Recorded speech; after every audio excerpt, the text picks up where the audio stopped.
Adobe Captivate vous permet de générer facilement du contenu e-learning conforme aux normes d'accessibilité les plus répandues. Pour ce faire, Adobe Captivate est désormais doté d'un tout nouveau panneau d'accessibilité. Pour l'ouvrir, cliquez sur l'icône Accessibilité située sur le côté droit de l'écran. L'inspecteur d'accessibilité est divisé en deux sections. En haut, la section Accessibilité des diapositives vous permet d'ajouter un texte d'accessibilité pour l'ensemble de la diapositive et de sélectionner la langue de cette diapositive. Ces informations sont très importantes pour les agents de synthèse vocale utilisés par les technologies d'assistance des apprenants malvoyants. La section Ordre de lecture contient une liste de tous les composants figurant sur la diapositive sélectionnée. Dans cet exemple, la diapositive numéro 1 contient une image, un composant texte et un bouton. En sélectionnant l'image, vous pouvez définir le texte d'accessibilité pour cette image, ainsi que la langue de ce texte. Toutefois, dans cet exemple, l'image n'est là qu'à titre d'illustration et ne contribue pas activement à la signification du contenu. Vous pouvez donc masquer l'image au lecteur d'écran et laisser le texte d'accessibilité vide. Le composant suivant de cette diapositive est le bloc de texte qui contient le titre du module. Vous pouvez sélectionner la langue du texte et, si vous le souhaitez, masquer ce composant pour le lecteur d'écran. Le dernier élément de cette diapositive est le bouton Démarrer. En sélectionnant le bouton Démarrer, vous pouvez ajouter le texte d'accessibilité correspondant et choisir la langue de l'agent de synthèse vocale utilisé par les technologies d'assistance qui rendront ce bouton accessible aux apprenants souffrant de déficience visuelle. Passons maintenant à la deuxième diapositive. Là encore, vous pouvez ajouter le texte Accessibilité de la diapositive dans la partie supérieure de l'inspecteur d'accessibilité. Cette diapositive contient deux blocs de texte et deux boutons. En passant la souris sur les blocs de texte dans l'inspecteur d'accessibilité, le composant correspondant est mis en évidence sur la diapositive. De même, la sélection d'un composant sur la diapositive ouvre les propriétés d'accessibilité du composant sélectionné dans l'inspecteur d'accessibilité.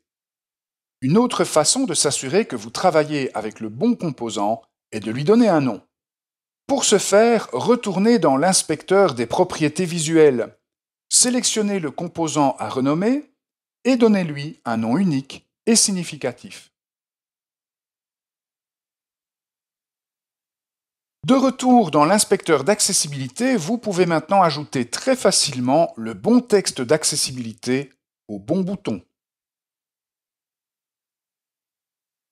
La diapositive numéro 3 contient un grand nombre de composants, dont la plupart sont interactifs. Activez l'option Afficher l'ordre des tabulations pour ne voir que les éléments interactifs de cette diapositive. Vous pouvez maintenant réorganiser ces composants dans l'inspecteur d'accessibilité afin de définir l'ordre dans lequel ces éléments interactifs obtiendront le focus lorsque l'apprenant utilisera la touche Tabulation du clavier pour passer d'un composant à l'autre. Par exemple, placez le bouton précédent tout en haut de la pile, de sorte que le bouton précédent vienne en premier et le bouton suivant en dernier. Le bouton Rétablir l'ordre des tabulations rétablit l'ordre original des tabulations, tandis que la désactivation du commutateur Afficher l'ordre des tabulations ramène l'inspecteur d'accessibilité à son mode par défaut, dans lequel vous pouvez saisir le texte d'accessibilité pour les différents composants. Les fonctions d'accessibilité abordées jusqu'à présent dans cette vidéo concernent principalement les apprenants souffrant de déficience visuelle et leurs technologies d'assistance. Concentrons-nous maintenant sur les apprenants malentendants. Si vous ajoutez de la narration à vos diapositives, vous devez utiliser le sous-titrage pour rendre ces informations accessibles à ces apprenants. Tout d'abord, importez la narration sur la diapositive numéro 2 de ce projet en utilisant les outils de l'inspecteur audio. Lorsque vous importez un clip audio au niveau d'une diapositive, le bouton Ajouter des légendes apparaît automatiquement dans l'inspecteur audio. Cliquez sur ce bouton pour ouvrir l'éditeur de sous-titres qui apparaît dans la partie inférieure de l'écran. Dans cette formation, vous en apprendrez davantage sur le parc national de Yellowstone, Tapez le texte des sous-titres directement sur la diapositive. Cliquez sur le bouton plus lorsque vous souhaitez créer un nouveau sous-titre. Notamment sur son histoire, sur les merveilles naturelles que vous pourrez observer lors de votre visite et sur les différentes zones du parc que vous pourrez visiter.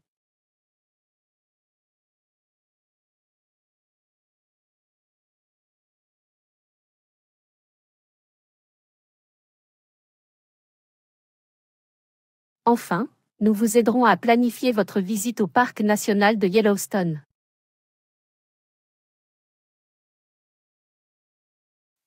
Si nécessaire, vous pouvez facilement ajuster la durée de chaque sous-titre dans l'éditeur de sous-titres. La mise en forme des sous-titres est tout aussi simple. Il suffit d'utiliser les outils disponibles dans l'inspecteur des propriétés visuelles sur le côté pour ajuster les propriétés telles que la couleur d'arrière-plan, la couleur du texte, la police, la taille de la police, etc. Remarquez les boutons « Appliquer à cette diapositive » et « Appliquer à toutes les diapositives » qui vous permettent de propager ces propriétés aux autres sous-titres de cette diapositive ou aux autres sous-titres de l'ensemble du projet. Vous pouvez également ajouter des sous-titres et de la narration à une diapositive en utilisant la fonctionnalité « Générer la synthèse vocale » d'Adobe Captivate. Sélectionnez la diapositive numéro 4 et revenez dans l'inspecteur audio sur la droite. Cliquez sur la flèche associée au bouton « Importer l'audio ». Puis, cliquez sur l'option « Générer la synthèse vocale ». Notez que cette option n'est disponible que lorsqu'une diapositive est sélectionnée. Tapez le texte des sous-titres directement sur la diapositive. Cliquez sur l'icône plus lorsque vous devez générer un nouveau sous-titre. Lorsque tous les sous-titres ont été saisis, cette liste déroulante vous permet d'associer un agent vocal à chaque sous-titre. Notez la disponibilité de plusieurs agents de synthèse vocale dans plusieurs langues différentes. Lorsque vous êtes prêt, cliquez sur le bouton « Générer des données audio ». Cela ne devrait prendre que quelques secondes à Captivate pour convertir vos sous-titres en un fichier audio. Cliquez sur le bouton de lecture pour tester l'audio généré. Il est temps d'en apprendre davantage sur le parc national de Yellowstone. Et ajuster la synchronisation avec les sous-titres. Cliquez sur le bouton suivant pour continuer. Vous pouvez activer les sous-titres par défaut dans l'inspecteur des propriétés du projet. Cliquez sur l'icône « Propriétés du projet » située dans le coin inférieur droit de l'interface et assurez-vous que l'option « Afficher les sous-titres » est activée. Revenez maintenant sur la troisième diapositive et cliquez sur le bouton « Aperçu » pour tester le sous-titrage dans le navigateur web par défaut. Dans cette formation, vous en apprendrez davantage sur le parc national de Yellowstone, notamment sur son histoire, sur les merveilles naturelles que vous pourrez observer lors de votre visite et sur les différentes zones du parc que vous pourrez visiter. Enfin, nous vous aiderons à planifier votre visite au parc national de Yellowstone. Dans cette vidéo, vous avez appris comment offrir à chacun de vos apprenants une opportunité d'apprentissage égale en créant des modules e-learning qui prennent en compte les apprenants présentant des déficiences visuelles ou auditives.